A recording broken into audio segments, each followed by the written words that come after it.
ಲೇ ರಾಮು, ನಾನು ನೆನ್ನೆಯಿಂದ ನೋಡ್ತಾ ಇದ್ದೀನಪ್ಪ, ಮತ್ತು ಮುಖ ಊದಿಸ್ಕೊಂಡೆ ಕೂತಿದ್ಯಲ್ಲ, ಯಾಕೆ? ಏನಾಯ್ತೆ? ಅಲ್ವೇ ಬಸ್ರಿ ಹೆಂಗಸರು ಯಾವಾಗೂ ನಗ್ನಗ್ತಾ ಖುಷಿಯಾಗಿರ್ಬೇಕು ಅಂತ ಗೊತ್ತು ತಾನೆ? ಹಬ್ಬ ಸದ್ಯ ನಾನು ಬಸ್ರಿ ಅನ್ನೋದು ನೆನಪಿದೆ ತಾನೇ ನಿಮ್ಗೆ? ಮರೆತ ನಿಮ್ಗಿರು ಮರೀರಿ ಹ್ಯಾಂಗ ಅಂತ ಹಾಡು ಕೇಳಿದ್ದೇನೆ. ನೀನ್ ಬಸ್ರಿ ಅನ್ನೋದು ಹ್ಯಾಂಗ್ ಮರೆಯಕ್ಕಾಗುತ್ತೆ ನನ್ನ ಚಿನ್ನ? ಮತ್ತೆ ಯಾಕ್ರಿ ನನ್ನ ಕೈಲಿ ಹರಕೆ ತೊಟ್ಲನ್ನ ಕಟ್ಟಿ ಹರಕೆ ತೀರಿಸ್ಲಿಲ್ಲ ನೀವು? ಹರಕೆ ತೊಟ್ಲ? ಅವ್ವ, ಅದೇ ನಿಮಗ್ ಗೊತ್ತಿಲ್ಲ, ಎಲ್ಲ ನನ್ ಕರ್ಮ ರೀ. ಅದೇನ್ ಗೊತ್ತಾ?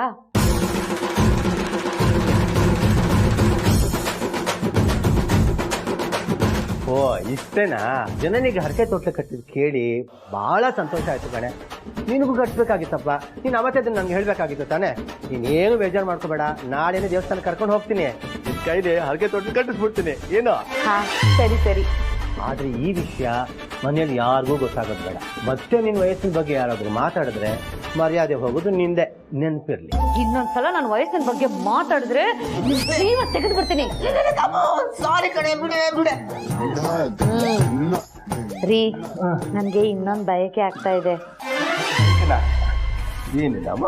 ನನ್ಗೆ ದೋಸೆ ತಿನ್ಬೇಕು ಅನಿಸ್ತಾ ಇದೆ. ದೋಸೆನ ಈಗಲೇ ಕಿಚನ್ ಡಿಪಾರ್ಟ್ಮೆಂಟ್ ಹೋಗಿ ಹೇಳಿ ಮಾಡ್ಕೊಂಡ್ ಬಂದ್ಬಿಡ್ತೀನಿ. ರೀ ಬಂದ್ರಿ ಇಲ್ಲಿ. ಅವ್ರು ಯಾರಾದ್ರೂ ಮಾಡಿದ್ರೆ ನನ್ನ ಬಯಕೆ ಹೇಗ್ ರೀತಿ ಇರುತ್ತೆ? ನೀವೇ ನಿಮ್ ಕೈಯಾರ ಮಾಡಿ ತಗೊಂಡ್ಬಂದ್ ತಿನ್ನಿಸ್ಬೇಕು. ಇದೆಂತ ಬಯಕೆನೆ? ಹಾ ಯಾಕೆ?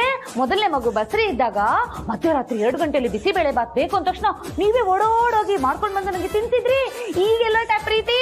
ಅಯ್ಯೋ ದಾಮು, ಅವತ್ತು ಮಧ್ಯರಾತ್ರಿ 2 ಗಂಟೆ ಆಗಿತ್ತು, ಎಲ್ರು ಮತ್ತೆ ನಿದ್ದೆ ಮಾಡ್ತಾ ಇದ್ರು. ಈಗ ಬೆಳಿಗ್ಗೆ ಕಡೆ ಎಲ್ರು ಎದ್ದಿರ್ತಾರೆ.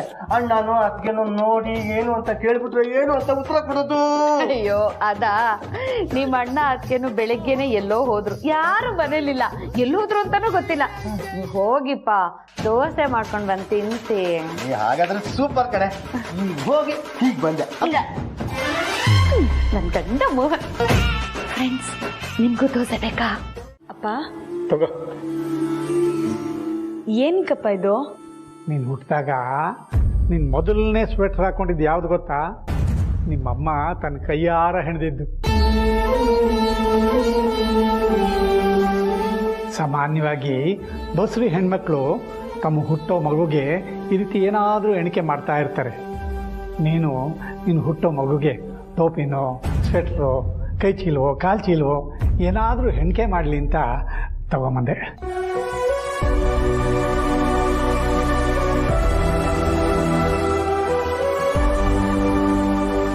ನನ್ನ ಮನ್ಸಿಗೂ ಇದು ಬಂದಿತ್ತಪ್ಪ. ಆದರೆ ಹೇಗೆ ಕೇಳೋದು, ಕಷ್ಟದಲ್ಲಿ ಕಷ್ಟ ಅಂತ ಸುಮ್ಮನಾದೆ. ಅಯ್ಯೋ ನಿನ್ನ, ಆ ದೇವರು ನನ್ನ ಮಗಳ ಇಂಥ ಸಣ್ಣ ಪುಟ್ಟ ಆಸೆಯನ್ನು ಈಡೇರ್ಸಕ್ಕಾಗದೇ ಇರೋಷ್ಟು ಬಡತನ ಕೊಟ್ಟಿಲ್ಲ ಕಣೆ. ನಿನಗಿನ್ನೂ ಏನಾದರೂ ಮನಸ್ಸಲ್ಲಿದ್ದರೆ ಬಾಯಿ ಬಿಟ್ಟು ಹೇಳು, ಬಾಯಿ ಬಿಟ್ಕೊಂಡಿರ್ಬೇಡ. ಆಮೇಲೆ ನೀನು ಹುಟ್ಟೋ ಮಗು ತಾತ ನಾನು ಹೊಟ್ಟೆಯಲ್ಲಿದ್ದಾಗ ನನಗೋಸ್ಕರ ನೀನು ಏನು ಮಾಡಿದೆ ಅಂತ ಕೇಳಿದ್ರೆ ನನಗೂ ಹೇಳೋದಕ್ಕೆ ಮರ್ಯಾದೆ ಇರಬೇಡವಾ? ಇದೇ ಕೊನೆ. ನನಗೆ ಕಷ್ಟ ಅಂತ ನೀನೇನು ಕೇಳದೆ ಇದ್ರೆ ನಿನ್ನ ಜೊತೆ ನಾನು ಟೂ ಬಿಟ್ಬಿಡ್ತೀನಿ ಅಷ್ಟೇ. ಅಯ್ಯೋ ಅಪ್ಪ, ಇಲ್ಲ ಕಣೆ, ತಮಾಷೆ ಮಾಡಿದೆ ಅಷ್ಟೇ. ನೀನಾಗ ನೀನು ಟೂ ಬಿಟ್ಟರು ನಾನು ನಿನ್ನ ಜೊತೆ ಮಾತು ಬಿಡೋದಿಲ್ಲ. ಸರಿ ಸರಿ, ಊಟ ಟೈಮು, ನೀ ಕೂತಿರು, ನಾನು ತಟ್ಟೆಗೆ ಅನ್ನ ಹಾಕೊಂಡ್ಬರ್ತೀನಿ. ಅಪ್ಪ ನಂಗೆ ಬೇಡಪ್ಪ, ಹಸುವಾಗ್ತಾ ಇಲ್ಲ. ಹೌದಾ? ಸರಿ, ನಿಂಗೆ ಹಸುವಾದಾಗ ಹೇಳು, ಅವಾಗಲೇ ಬಡ್ಸ್ಕೊಂಬರ್ತೀನಿ. ಅಪ್ಪ, ಯಜಮಾನ್ರಿಗೊಂದು ಫೋನ್ ಮಾಡಲಾ? ಅಯ್ಯೋ, ನಿನ್ನ ಗಂಡಂಗೆ ಫೋನ್ ಮಾಡೋದಕ್ಕೆ ನನ್ನೇನೆ ಕೇಳೋದು? ನೀನು ಪ್ರೀತಿ ಮಾಡ್ಬೇಕಾದ್ರೆ ನನ್ನೇನಾದರೂ ಕೇಳೋದಿಯಾ? ಅಪ್ಪ ಅದು ಹಾಗಲ್ಲ, ಇವತ್ತವ್ರು ಮೊದಲನೇ ದಿನ ಕೆಲ್ಸಕ್ಕೆ ಹೋಗಿದಾರಲ್ವಾ, ಫೋನ್ ಮಾಡಿ ಅವ್ರ ಯೋಗಕ್ಷೇಮ ವಿಚಾರಿಸೋದನ್ನ ಅವ್ರು ತಪ್ಪು ತಿಳ್ಕೊಂಬಿಟ್ರೆ? ಅಂದರೆ ನಿಮ್ಮ ಆಟೋಗೆ ಜನ ಹತ್ತಿದ್ರ, ಸಂಪಾದನೆ ಆಯ್ತಾ ಅಂತ ಕೇಳೋದಕ್ಕೆ ನಾನು ಫೋನ್ ಮಾಡಿದೆ ಅಂತ ಅವ್ರು ತಪ್ಪು ತಿಳ್ಕೊಂಡ್ಬಿಟ್ರೆ? ಅವರು ದೊಡ್ಡ ಯಜಮಾನರು, ಆ ರೀತಿ ಎಲ್ಲ ಸಣ್ಣ ಯೋಚನೆ ಮಾಡೋದಿಲ್ಲ. ನೀವು ಫೋನ್ ಮಾಡು. ಸರಿಯಪ್ಪ.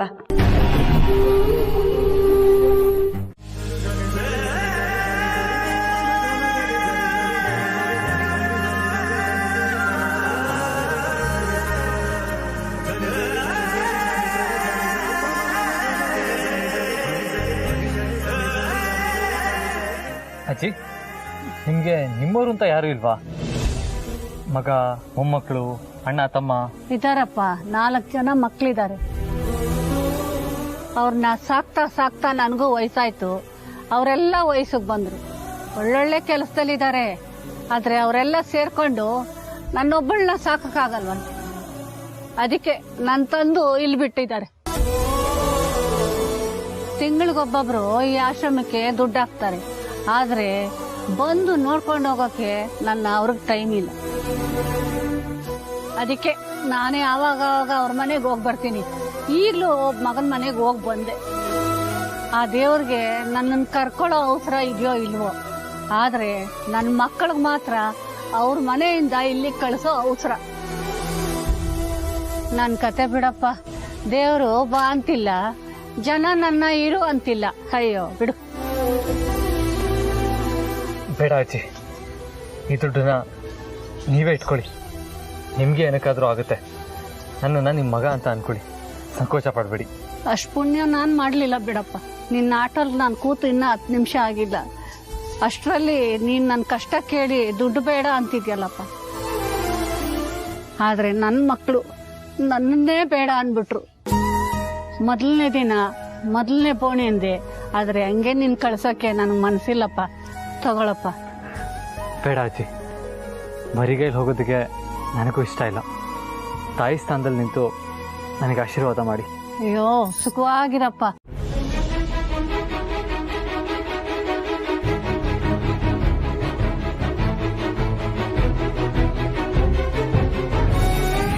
ಅತ್ಯಮ್ಮ ಯಾವಾಗ್ಲಾದ್ರೂ ಜನನಿಗೋಸ್ಕರ ಪಾಯಸ ಮಾಡಿದ್ರೆ ನನಗೂ ತಗೊಂಬಂದು ಕೊಡ್ಬೋದಾ?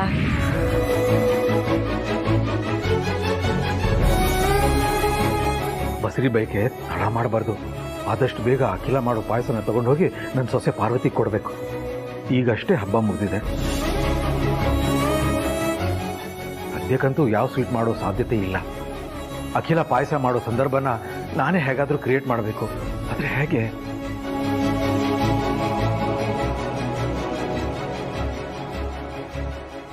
ಪಾರ್ವತಿ ನಾನ್ ಮಾಡಿದ ಪಾಯಸಕ್ಕೆ ಆಸೆ ಪಟ್ಟಿದ್ದಾಳೆ. ಅವಳು ಗರ್ಭಿಣಿ ಅಂತ ಗೊತ್ತಾದ್ಮೇಲೆ ಮೊದಲನೇ ಸಲ ಅವಳು ಬಸರಿ ಬೈಕೆ ಈಡೇರಿಸೋ ಅವಕಾಶ ಸಿಕ್ಕಿದೆ. ಇದನ್ನ ನಾನು ಪ್ರೀತಿಯಿಂದ ನಿಭಾಯಿಸ್ಬೇಕು. ಅಪ್ಪ, ಯಜಮಾನ್ರು ಬಂದ್ರು, ನಾನು ಹೋಗಿ ನೀರು ತಗೊಂಡ್ಬರ್ತೀನಿ.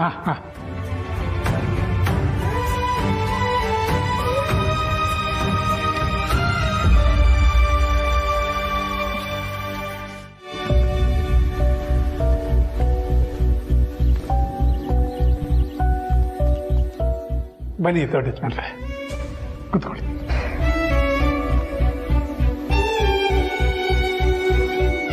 ಯಜಮಾನ್ರೆ, ನೀರು.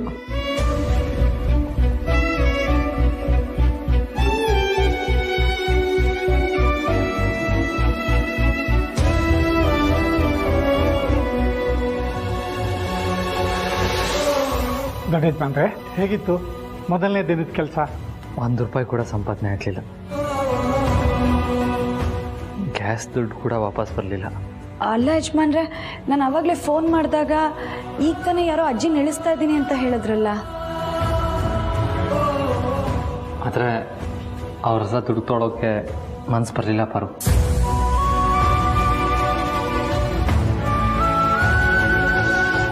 ನಿಮಗೆ ನಿಮ್ಮವರು ಅಂತ ಯಾರು ಇಲ್ವಾ?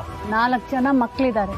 ಆದ್ರೆ ಅವರೆಲ್ಲ ಸೇರ್ಕೊಂಡು ನನ್ನೊಬ್ಬಳನ್ನ ಸಾಕಕ್ಕಾಗಲ್ವಂತೆ.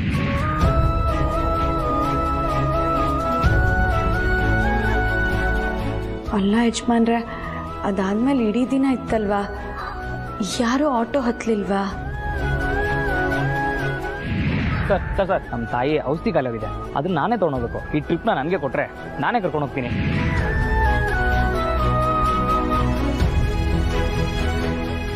ಕೊನೆಗೆ ಒಂದಾದರೂ ಟ್ರಿಪ್ ಸಿಗ್ಬೋದೇನೋ ಅಂತ ಅಂದ್ಕೊಂಡೆ. ಆದರೆ ಅದನ್ನು ಇನ್ಯಾರೋ ರಿಕ್ವೆಸ್ಟ್ ಮಾಡಿಕೊಂಡ್ರು. ಆ ಕ್ಷಣಕ್ಕೆ ನನ್ನ ಕಷ್ಟಕ್ಕಿಂತ ಅವ್ರ ಕಷ್ಟನೇ ದೊಡ್ಡದು ಅಂತ ಅನ್ನಿಸ್ತು. ಅದಕ್ಕೆ ಬಿಟ್ಕೊಟ್ಟು ನಾನು ಬರಿಗೈಲಿ ಬಂದುಬಿಟ್ಟೆ. ಸಾರಿ. ಅಯ್ಯೋ, ಅದಕ್ಕೆಲ್ಲ ಯಾಕೆ ಸಾರಿ ಕೇಳ್ತೀರಿ ದೊಡ್ಡ ಯಜಮಾನ್ರೆ? ಪುಣ್ಯದ ಕೆಲಸ ಮಾಡಿ ಬಂದಿದ್ದೀರಿ. ಕೇಳಿಲ್ವಾ, ಕೊಟ್ಟಿದ್ದು ತನಗೆ ಬಚ್ಚಿಟ್ಟಿದ್ದು ಪರದಿಗೆ ಅಂತ. ಇವತ್ತು ಬಿಟ್ಕೊಟ್ಟಿದ್ದೀರಿ, ಅವ್ರ ಪುಣ್ಯ ನಾಳೆ ನಿಮಗೆ ಸಿಗುತ್ತೆ. ಇವತ್ತು ಇನ್ನೊಬ್ರು ಕಷ್ಟಕ್ಕಾಗಿ ಬಂದಿದ್ದೀರಾ, ನಾಳೆ ಅದು ನಿಮ್ಮನ್ನು ಕಾಯುತ್ತೆ. ನೋಡ್ತಾ ಇರಿ ದೊಡ್ಡ ಯಜಮಾನ್ರೆ. ಹೊಸ ಕೆಲಸ, ಅದರ ರೀತಿ ನೀತಿ ಎಲ್ಲ ಹೊಂದ್ಕೊಳ್ಳೋದಕ್ಕೆ ಸ್ವಲ್ಪ ದಿವಸ ಆಗುತ್ತೆ. ನೀವು ಮೊದಲನೇ ದಿವಸನೇ ಬೇಜಾರು ಮಾಡ್ಕೊಂಬಿಟ್ರೆ ಹೆಂಗೆ? ಹೌದು ಯಜಮಾನ್ರೆ, ಅಪ್ಪ ಹೇಳ್ತಾ ಇರೋದು ನಿಜ. ಪ್ರತಿ ಸಾಧನೆಯ ಹಿಂದೆ ಎಷ್ಟೋ ಕಲ್ಲು ಮುಳ್ಳಿನ ಹಾದಿ ಇರುತ್ತಲ್ವಾ. ಇದಕ್ಕೂ ಮುಂಚೆ ಒಂದು ದೊಡ್ಡ ಕಂಪ್ನಿ ನಡ್ಸ್ಕೊಂಡು ಹೋಗೋ ಜವಾಬ್ದಾರಿ ನಿಮಗೆ ಸಿಕ್ಕಿತ್ತು ಅಲ್ವಾ?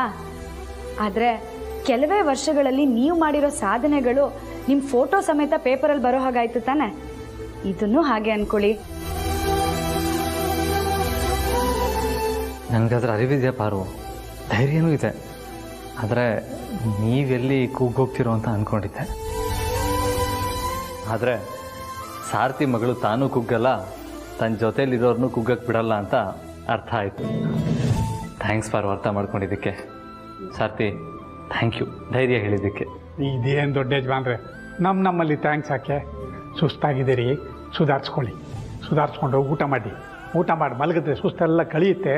ನಾಳೆ ಮತ್ತೆ ಹೊಸ ಹೊರತಂದೆ ಕೆಲಸ ಮಾಡ್ಬೋದು. ಸರಿ ಸಾರಥಿ.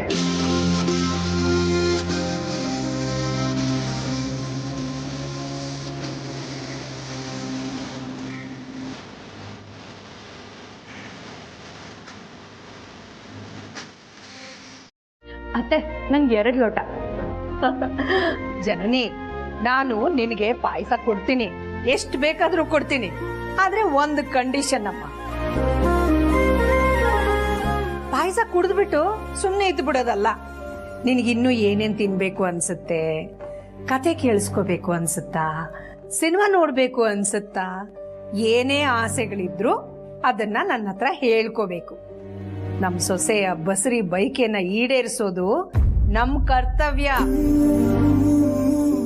ಅಲ್ವರಗು? ಹೌದೌದು, ಹೌದಲ್ವಾ? ನಾನು ಇನ್ನು ಮುಂದೆ ಪಾರ್ವತಿಗೆ ಏನೇನು ಬಯಕೆ ಇದೆ ಅಂತ ಕೇಳಿ ಅದನ್ನೆಲ್ಲ ಈಡೇರಿಸ್ಬೇಕು. ಅಖಿಲಾಗೆ ಪಾರ್ವತಿ ಬಸರಿ ಅಂತ ಗೊತ್ತಿದ್ದು ಅವಳಾಗೆ ಪಾರ್ವತಿಗೋಸ್ಕರ ಪಾಯಸ ಮಾಡ್ಕೊಡೋ ಹಾಗಿದ್ದಿದ್ರೆ ಎಷ್ಟು ಚೆನ್ನಾಗಿರ್ತಿತ್ತು. ನಿಮ್ಮ ಅತ್ತೆ ಪಾಯಸ ಮಾಡ್ತಿದ್ದಾರಂತ ಹೇಳಲ್ಲ? ಹಾ, ಬೇಡ, ಪಾಯಸನೇ ತಗೊಂಡು ಹೋಗಿ ಅವಳ ಮುಂದೆ ಇಟ್ಟು ಸರ್ಪ್ರೈಸ್ ಮಾಡ್ತೀನಿ.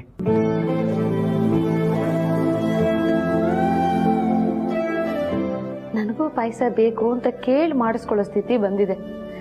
ನಾನು ಬಸರಿ ಅಂತ ಅಕ್ಕನಿಗೆ ಹೇಳಿದ್ರೆ ಅಕ್ಕನೇ ಅವ್ರ ಕೈಯಾರ ನಂಗೆ ಪಾಯಸ ಮಾಡಿಕೊಟ್ಟಿರೋರು. ಅಂತ ಅದೃಷ್ಟ ನಂಗೆ ಯಾವಾಗ ಬರುತ್ತೋ ಏನೋ.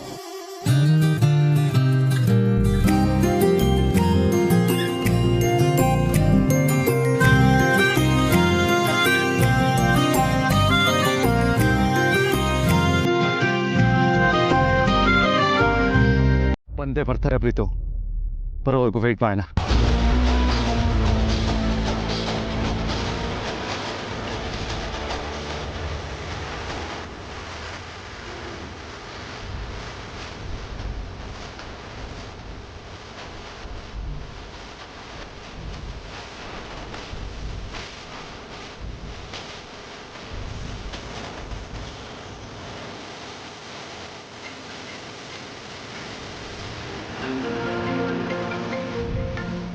ಪಾರು, ಹೇಳ್ಪಾರು. ವಾ, ಎಲ್ಲಿ ಮೊನ್ನೆ ಥರ ಫೋನ್ ತೆಗಿಯಲ್ವ ಅಂತ ಅನ್ಕೊಂಡ್ಬಿಟ್ಟಿದ್ದೆ. ಯಜಮಾನ್ರೆ, ಆ ರಾಣ ಸಿಕ್ಕದ್ನಾ? ಹಾಗೆ ನನಗೆ ಅನಾಮಿಕ ಕರೆ ಮಾಡಿದ್ಲಲ್ಲ, ಅವಳು ಸಿಕ್ಕದ್ಲಾ? ಇಲ್ಲ ಪಾರು, ಹಣ ಮನೇಲಿಲ್ಲ, ಬೀಗ ಹಾಕೊಂಡು ಎಲ್ಲೋ ಹೋಗಿದ್ದಾನೆ. ಹೌದಾ? ನಿರಾಸೆ ಆಗ್ಬೇಡ ಪಾರು. ಆ ರಾಣ ಮತ್ತೆ ಅವನ ಹಿಂದೆ ಇರೋಳು ಇವತ್ತು ಎಷ್ಟೊತ್ತೇ ಆಗಲಿ ಬರೋದು. ನಾವಿಲ್ಲೇ ಕಾಯ್ತಾ ಇರ್ತೀವಿ. ಅವ್ರು ಬಂದಮೇಲೆ ಅವ್ರ ಕಾರಲ್ಲಿ ಅವ್ರಿಬ್ಬನ ಇವತ್ತು ತಾಕೊಂಡ್ಬರ್ತೀವಿ. ಸರಿ ಯಜಮಾನ್ರೆ, ನೀವು ಚೋಪಾನ ತಗೊಳ್ಳಿ. ಜನನಿ, ಇನ್ನೊಂಚೂರು ಹಾಕ್ಲಮ್ಮ? ಸಾಕತ್ತೆ, ನಂಗೆ ಫುಲ್ ಹೊಟ್ಟೆ ತುಂಬಿತು. ನನಗೆ ಇವತ್ತು ತಿಂಡಿನೇ ಬೇಡ. ನನಗೂ ಸಾಕಕ್ಕ.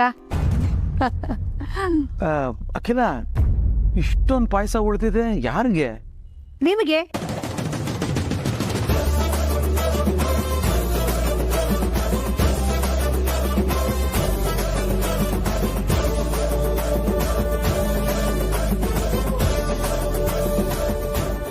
ರಘು, ಈ ಪಾತ್ರೆ ತುಂಬಾ ಪಾಯಸ ಹಾಕಿಟ್ಟಿರ್ತೀನಿ. ನಿಮಗೆ ಯಾವಾಗ ಬೇಕೋ ಆವಾಗ ಕುಡೀರಿ.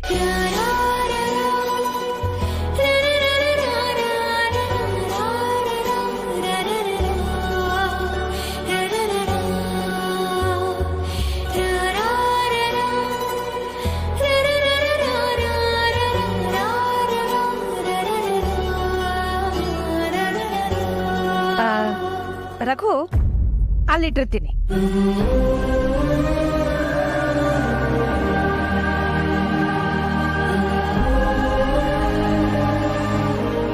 ನಿಮಗೆ ಯಾವಾಗ ತಿನ್ಬೇಕು ಅನ್ಸುತ್ತೋ ಆವಾಗ ಧಾರಾಳವಾಗಿ ತಿನ್ನಿ. ರಘು, ಪಾಯಸ ಬಿಸಿ ಬಿಸಿ ಇದ್ದಾಗ್ಲೇ ತಿನ್ನಿ. ಹೌದಲ್ಲ? ನನ್ನ ಸೊಸೆಗೂ ಪಾಯಸ ಬಿಸಿ ಇರೋವಾಗ್ಲೇ ತಗೊಂಡೋಗಿ ಕೊಡಿ.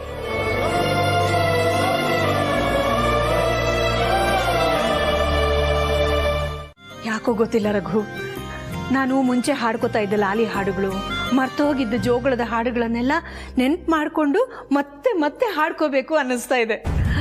ಮನೆಗೆ ಮೊಮ್ಮಕ್ಕಳು ಬರ್ತಿದಾರಲ್ಲ.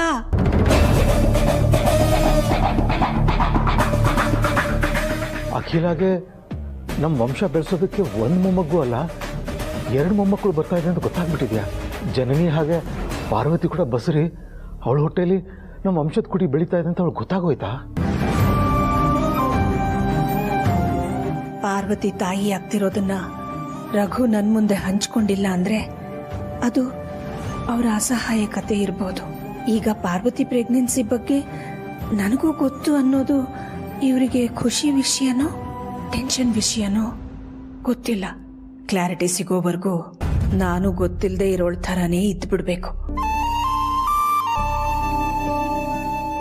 ರಘು, ನಾನು ಮೊಮ್ಮಗು ಬರುತ್ತೆ ಅಂತ ಹೇಳಕ್ ಹೋಗಿ ಮೊಮ್ಮಕ್ಕಳು ಅಂತ ಹೇಳ್ಬಿಟ್ಟೆ. ಆ ದೇವ್ರ ಇಚ್ಛೆ ಇತ್ತೋ ಏನೋ ನನ್ನ ಬಾಯಲ್ಲಿ ಮೊಮ್ಮಕ್ಕಳು ಅಂತಾನೆ ಹೇಳಿಸ್ಬೇಕು ಅಂತ. ಯಾರಕ್ ಗೊತ್ತು, ನಮ್ಮ ಮನೆಗೆ ಮೊಮ್ಮಕ್ಕಳು ಬಂದ್ರು ಬರಬಹುದು ಅಲ್ವಾ? ಅಂದ್ರೆ ಜನನಿಗೆ ಒಂದು ಮಗು ಅಲ್ಲ, ಅವಳಿ ಜವಳಿ 2 ಮಕ್ಕಳು ಹುಟ್ಬಿಟ್ರೆ ಮೊಮ್ಮಕ್ಕಳು ಬಂದ ಹಾಗೆ ತಾನೆ. ಓ, ಆ ಅರ್ಥದಲ್ಲಿ ಹೇಳಿದ್ಯಾ? ಅದಕ್ಕೆ ಇನ್ಯಾವ ಅರ್ಥ ಇದೆ ರಘು? ಹೌದೌದು. ರಘು, ಅಷ್ಟೊಂದು ಪಾಯಸ ಎತ್ತಿಡ್ಸ್ಕೊಂಡಿದ್ದೀರಲ್ಲ, ಬಿಸಿ ಬಿಸಿ ಇದ್ದಾಗ್ಲೇ ಕುಡಿದ್ಬಿಡಿ. ನಾಲ್ಗೆಗೂ ರುಚಿ, ಮನ್ಸಿಗೂ ತೃಪ್ತಿ. ಆಯ್ತು, ಈಗಲೇ ಹೋಗಿ ಕುಡಿತೀನಿ.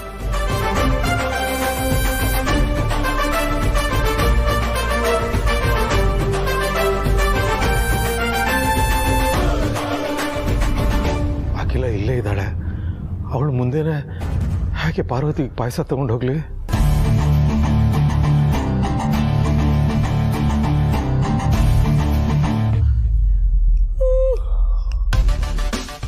ರಘು,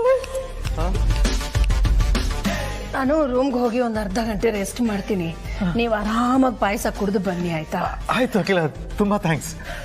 ಥ್ಯಾಂಕ್ಸಾ? ಯಾಕೆ? ಅದು ನೀನು ಯಾವತ್ತೂ ರೆಸ್ಟ್ ಮಾಡಕ್ಕೆ ಹೋಗ್ತೀನಿ ಅಂತ ಹೇಳೋದೇ ಇಲ್ಲ. ಈಗ ಹೇಳಿದೆ ಅಲ್ಲ, ನನಗೆ ತುಂಬ ಖುಷಿ ಆಯಿತು. ನಿನಗೆ ರೆಸ್ಟ್ ಸಿಗುತ್ತಲ್ಲ, ಅದಕ್ಕೋಸ್ಕರ. ನನಗೆ ರೆಸ್ಟ್ ಸಿಗುತ್ತೆ ಅಂತ ನನಗೆ ಥ್ಯಾಂಕ್ಸ್ ಹೇಳ್ತೀರ ರಘು?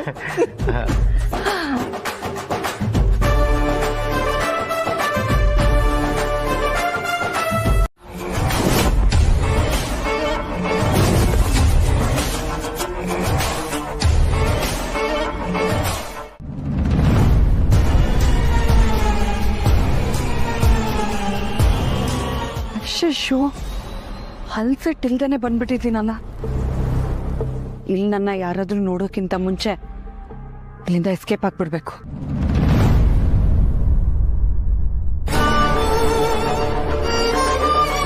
ಹಲ್ಫೆಟ್ ಇಲ್ಲೇ ಇದೆಯಲ್ಲ, ನೋಡ್ತೀನಿ.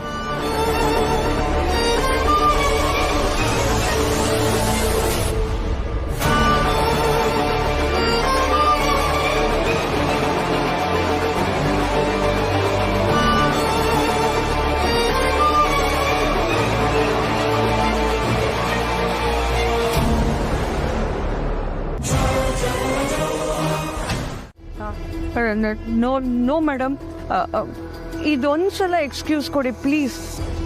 ಯಾಕೆಂದರೆ ನನ್ನ ಮೇಲೆ ತುಂಬ ತುಂಬ ದೊಡ್ಡ ಜವಾಬ್ದಾರಿ ಇದೆ ಮೇಡಮ್.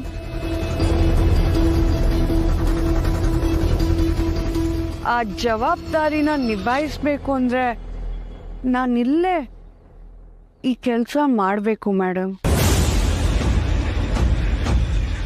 ಅದೇ ಮೇಡಮ್, ನೀವು ಪ್ರತಿ ತಿಂಗಳ ಕೊಡೋ ಸಂಬಳ ನನಗೆ ಅಷ್ಟು ಮುಖ್ಯ ಅಂತ ಹೇಳಿದೆ ಮೇಡಮ್. ಕೆಲಸ ಮಾಡಿದ್ರೆ ತಾನೇ ಸಂಪಾದನೆ ಆಗೋದು. ಬರಬೇಡ ಅಂತ ಮಾತ್ರ ಹೇಳ್ಬೇಡಿ ಮೇಡಮ್. ನಾಳೆಯಿಂದ ಆನ್ ಟೈಮ್ ಬರ್ತೀನಿ ಮೇಡಮ್. I promise. ಒಂದ್ ವೇಳೆ ಬರೋದಕ್ಕೆ ತಡ ಆಗುತ್ತೆ ಅನ್ನೋದಾದ್ರೆ ನನ್ನ ಗಮನಕ್ಕೆ ತರಬೇಕು. ಎಮರ್ಜೆನ್ಸಿ ಅನ್ನೋದು ಯಾರಿಗೆ ಬೇಕಾದರೂ ಬರ್ಬೋದು, ಅದೇನು ಹೇಳಿ ಕೇಳಿ ಬರಲ್ಲ. ಆದ್ರೆ ನಿಮಗೆ ರಜೆ ಬೇಕು ಅಂತಂದ್ರೆ ಹೇಳ್ಬಿಟ್ಟು ಹಾಕಿ, ನಾನೇನ್ ಬೇಡ ಅಂತ ಹೇಳಲ್ಲ. ಆದ್ರೆ ಸಮಯಕ್ಕೆ ಸರಿಯಾಗಿ ಬರಕ್ಕೆ ಆಗಲ್ಲ ಅಂತಂದ್ರೆ ಮಾತ್ರ ನಾನು ಸಹಿಸ್ಕೊಳ್ಳೋದಿಲ್ಲ. Sure madam, sure.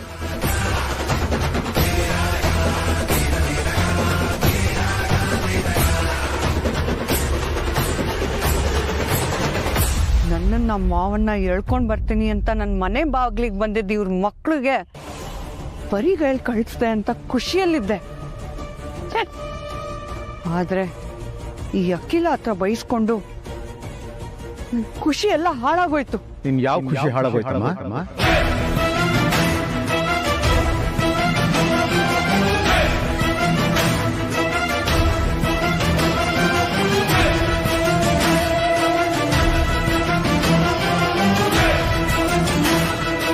ಸರ್, ಅದು ನನ್ನ ರೂಮ್ಮೇಟು ನಾನು ಸೇರಿ ಇವತ್ತು ನೈಟು ಒಂದು ಮೂವಿಗೆ ಹೋಗೋಣ ಅಂತ ಇದ್ವಿ ಸರ್.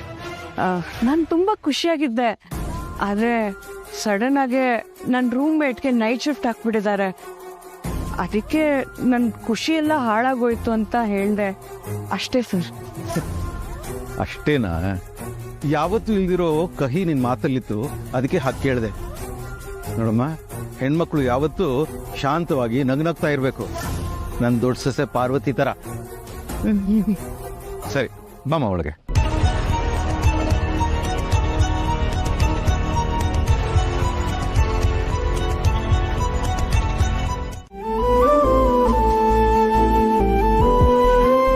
ರಘು, ನಮ್ ಸೊಸೆ ಬಸ್ರಿ.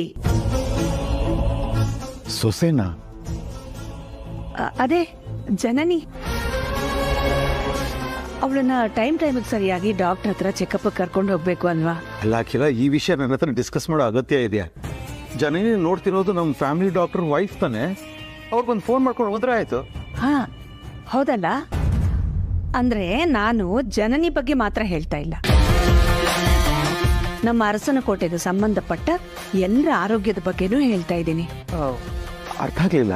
ಅಂದ್ರೆ ಅವ್ರಿಗಾದ್ರೆ ನಮ್ಮ ಫ್ಯಾಮಿಲಿ ಮೆಡಿಕಲ್ ಹಿಸ್ಟ್ರಿ, ನಮ್ಮ ಆರೋಗ್ಯದ ಬಗ್ಗೆ ಡೀಟೇಲ್ಸು ಇದೆಲ್ಲ ಗೊತ್ತಿರುತ್ತೆ ಅಂತ. ಈಗ ನಮ್ಮ ಅರಸನ ಕೋಟೆಗೆ ಸಂಬಂಧಪಟ್ಟ ಕೆಲಸದವ್ರಾಗಿರ್ಲಿ ಅಥವಾ ಯಾರೇ ಆಗಿರ್ಲಿ, ಬೈ ಚಾನ್ಸ್ ಬಸರಿಯರಿದ್ರೆ ಹೋಗಿ ಚೆಕಪ್ ಮಾಡಿಸ್ಕೊಳ್ಳಿ ಅಂತ. ಅಂದ್ರೆ ನೋಡಿ, ಏನೇ ಚಿಕ್ಕ ಪುಟ್ಟ ಸಮಸ್ಯೆ ಆಗ್ಲಿ ನಾವು ಫ್ಯಾಮಿಲಿ ಡಾಕ್ಟರ್ ಹತ್ರ ತಾನೇ ಹೋಗ್ತೀವಿ. ಅವ್ರ ಫೀಸ್ ಏನಾದ್ರೂ ಹೊರೆ ಆದ್ರೆ ನಾವೇ ನೋಡ್ಕೊಂಡಾಯ್ತು. ನಾನಂತೂ ನನ್ನ ಬಸರಿ ಸೊಸೆ ಬಗ್ಗೆ ತುಂಬಾ ಕಾಳಜಿ ವಹಿಸ್ತೀನಿ, ತುಂಬಾ ಕೇರ್ ತಗೋತೀನಪ್ಪ. ಅದಕ್ಕೆ ಅವಳನ್ನ ಆದಷ್ಟು ಬೇಗ ಆಸ್ಪತ್ರೆ ಕರ್ಕೊಂಡು ಹೋಗಿ ಚೆಕಪ್ ಮಾಡಿಸ್ಬೇಕು ಅಂತ ತೀರ್ಮಾನ ಮಾಡ್ಬಿಟ್ಟಿದೀನಿ. ಅಖಿಲ ಜನನಿ ಬಗ್ಗೆ ಕಾಳಜಿ ತಗೊಂಡ್ರೆ ನಾನು ಪಾರ್ವತಿ ಬಗ್ಗೆ ಕಾಳಜಿ ತಗೋಬೇಕಲ್ವಾ?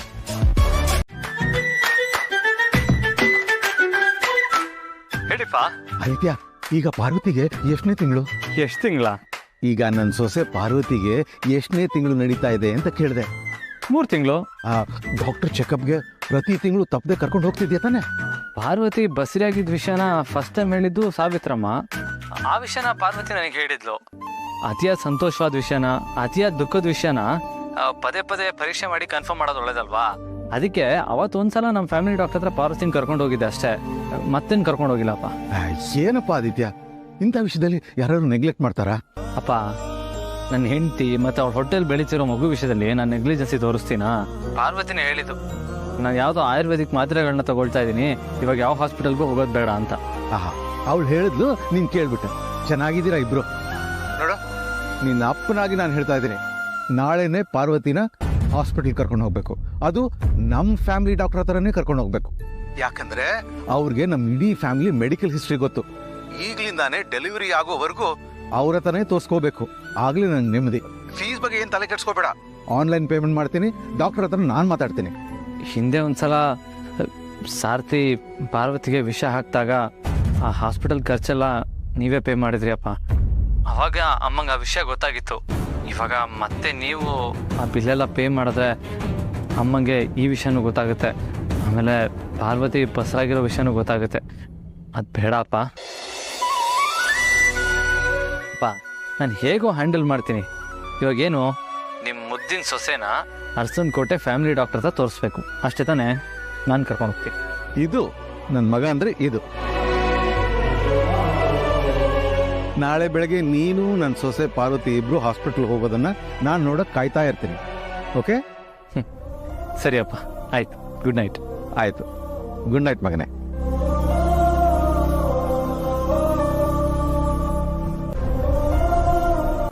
ಈ ಪಾರ್ವತಿಯಿಂದ ನಾನು ಬಯಸ್ಕೊಳ್ಳೋ ಥರ ಆಯಿತು. ಮಾಡ್ತೀನಿ ಅವಳಿಗೆ.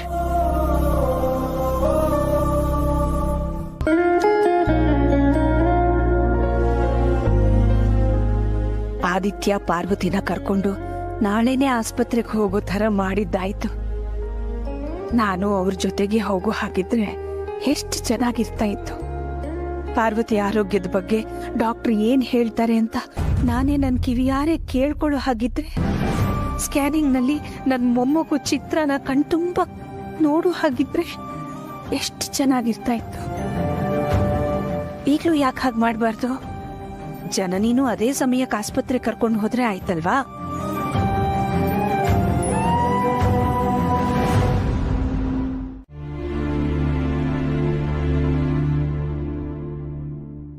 ಪ್ರೀತು, ಪಾರ್ವತಿ ಅಕ್ಕನೂ ಬಸ್ರಿ ಮೇಲೆ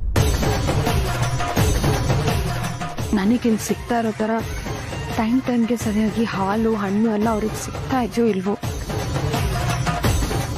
ನಾನು ಮಾತ್ರ ಇಲ್ಲಿ ರಾಜ್ಕುಮಾರಿ ಥರ ಆರಾಮಾಗಿದ್ದೀನಿ. ತುಂಬ ಬೇಜಾರಾಗ್ತಿದೆ ಪ್ರೀತು. ನನಗಂತೂ ಒಂದ್ಸರಿ ಪಾರ್ವತಿ ಅಕ್ಕನು ಬಸ್ರಿ ಅಂತ ಅತ್ತೆ ಹತ್ರ ಹೋಗಿ ಹೇಳ್ಬಿಡೋಣ ಅನ್ಸುತ್ತೆ. ಓಯ್, ಹಾಗೇನಾದ್ರು ಮಾಡ್ಬಿಟ್ಟಿಯಾ? ಬರೋ ಅದಕ್ಕೆ ಹತ್ರ ಮಾತು ಕೊಟ್ಟದ್ದು ನೆನಪಿಲ್ವಾ? ಯಾವುದೇ ಕಾರಣಕ್ಕೂ ಮೊಹಮ್ಮದ್ ಈ ವಿಷಯ ಹೇಳಲ್ಲ ಅಂತ. ನಮ್ಮಿಂದ ಅವ್ರಿಗೆ ಒಳ್ಳೇದಾಗೋದಿದ್ರೆ ಇದೊಂದು ವಿಷಯದಲ್ಲಿ ಮಾತ್ರ. ಸೊ ಯಾವುದೇ ಕಾರಣಕ್ಕೂ ಮೊಹಮ್ಮದ್ ಈ ವಿಷಯ ಹೇಳೋದು ಬೇಡ, ಓಕೆನಾ?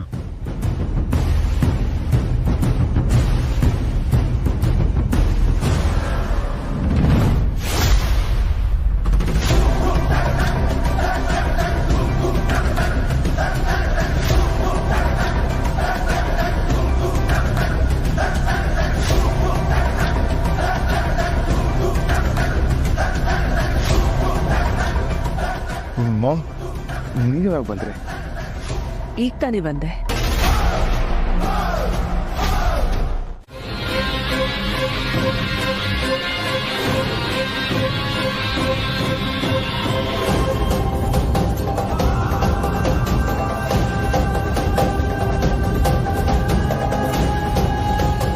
ನಿನ್ಗೆ ಆಸ್ಪತ್ರೆಗೆ ತೋರ್ಸೋಕ್ಕೂ ನಿನ್ನ ಗಂಡಂಗೆ ಯೋಗ್ಯತೆ ಇಲ್ಲ ಅಂತ ಡಿಸೈಡ್ ಮಾಡಿಬಿಟ್ಯಾ ಪಾರು.